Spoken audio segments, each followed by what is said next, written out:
Повторно се полни јавната администрација. За само неколку дена објавени се огласи за над 40 вработувања во институциите. Министерството за финансии отвори дури 17 огласи. Се бара советник за небанкарски институции, помошник раководител на сектор за финансиски систем, помлади соработници од финансиски и нефинансиски позиции, референти, виши соработници, како и раководител на одделение за задолжување и инвестирање.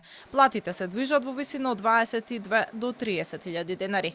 И во законодавниот дом се отвараат 13 работни позиции. Во собранието се бараат помлади соработници, советници и референти. Платите ќе бидат зависно од квалификациите и позициите, од 20 па до 31.000 денари, а се бараат 7 македонци, 3 албанци и 1 турчин. Вработување има и во Државната комисија за спречување на корупцијата.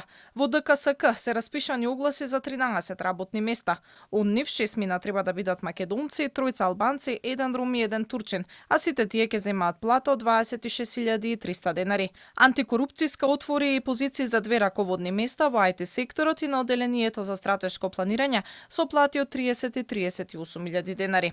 Ова се само дел од вработувањата во државната администрација во изминатиот период. За сега нема одговор дали се тие последица на пензионирање или друг вид на заминување на вработени од овие институции или пак само повторно натрупување на партиски војници.